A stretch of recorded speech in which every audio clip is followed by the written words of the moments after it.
ایک بادشاہ اپنے وزیر کے ساتھ سیر کر رہا تھا۔ اچانک اس کی نظر ایک مزدور پر پڑی جو زمین سے اینٹ پھینکتا اور وہ اینٹ ہوا میں کلا بازیاں کھاتی ہوئی تیسری منزل پر جا پہنچتی۔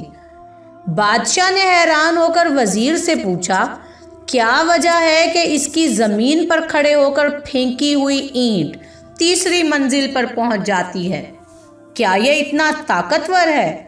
وزیر نے بادشاہ سے عرض کیا کہ حضور، اس میں طاقت کے ساتھ ساتھ ایک اور عمل بھی کار فرما ہے، اگر جان کی امان پاؤں تو عرض کروں؟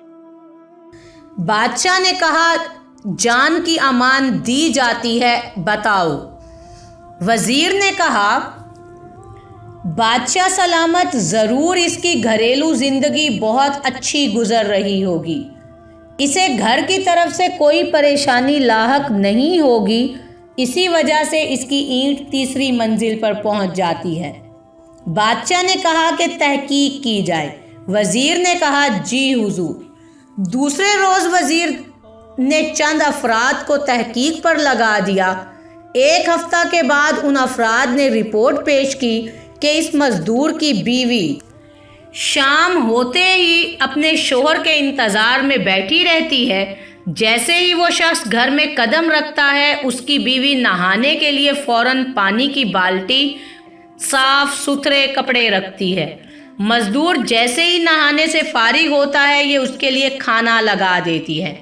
کھانا کمال احتیاط سے پکاتی ہے کہ کہیں نمک، مرچ، مسالہ جات تیز یا کم نہ ہو جائیں۔ وہ ہر چیز کے تناسب کا خاص خیال رکھتی ہے۔ کھانے سے فارغ ہونے کے بعد لیٹنے کے لیے بستر لگاتی ہے۔ سونے سے پہلے اپنے شوہر کو پینے کے لیے دودھ دیتی ہے۔ کسی پریشانی کا ذکر نہیں کرتی اور صبر سے کام لیتی ہے۔ جب یہ رپورٹ بادشاہ کے سامنے پیش ہوئی تو وہ مزید حیران ہوا۔ اس نے وزیر کو کہا کہ ان کے درمیان کچھ رنجش اور چپکلش پیدا کرو، پھر دیکھیں کیا نتیجہ نکلتا ہے۔ چنانچہ وزیر نے خاتون کی ملنے جلنے والی عورتوں کی مدد سے ایسا ہی کروا دیا۔ وزیر نے کسی طریقے سے اس بیوی کے کانوں میں یہ بات ڈال دی کہ تمہارے شوہر کے غیر عورتوں سے ناجائز تعلقات ہیں۔ بس پھر کیا تھا، شام کو مزدور جوں ہی گھر پہنچا تو نہانے کے لیے پانی کی بالٹی تھی، نہ کھانے کا انتظام، نہ سونے کے لیے بستر تھا اور نہ ہی رویہ اچھا۔ اس نے بیوی سے وجہ پوچھی تو وہ لڑنے مرنے کو تیار ہو گئی۔ مزدور نے بہت صفائی پیش کی، لیکن بیوی تھی کہ ماننے کو تیار ہی نہ تھی۔ چند دن قصہ یوں ہی چلتا رہا۔ ایک دن وزیر نے بادشاہ کو کہا، بادشاہ سلامت، ہم سیر پر چلتے ہیں اور اس مزدور کی حالت دیکھتے ہیں۔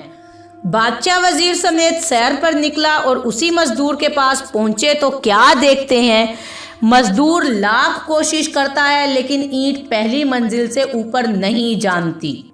بادشاہ وزیر کی فہم و فراست کو مان گیا۔ اسے یقین ہو گیا کہ اینٹ کو تیسری منزل پر طاقت نہیں بلکہ انسان کی خوشگوار زندگی پہنچاتی ہے۔ قصہ مختصر کہ مزدور کی بیوی کو بتایا گیا کہ یہ سب تمہارے ساتھ ڈرامہ کیا گیا تھا۔ جب اسے حقیقت معلوم ہوئی تو وہ بہت خوش ہوئی اور پھر سے شوہر کے ساتھ وہی رویہ اختیار کیا، وہی پھر سے شوہر کی خدمت اور وہی اینٹ تیسری منزل پر۔ حقیقت یہی ہے کہ جو شخص گھریلو پریشانیوں سے دور ہے اور جن کے گھر میں خوشحالی ہے، وہ اپنی دنیاوی زندگی کو احسن طریقے سے انجام دیتے ہیں۔ کاروباری مشغلے ہوں یا تجارتی امور، ان میں ترقی کی منزلیں طے کرتے ہیں۔ بعض اوقات گھروں میں رنجشیں جان بوجھ کر ڈال دی جاتی ہیں تاکہ ان کے درمیان ہونے والی لڑائی کو دیکھ کر کچھ وقت کے لیے ہم محظوظ تو ہوں، پر ایسا کرنے کے لیے یہ سوچنا چاہیے کہ کیا ایسا ہمارے ساتھ بھی نہیں ہو سکتا۔ بات صرف سمجھ کی ہے، ذرا سوچئے۔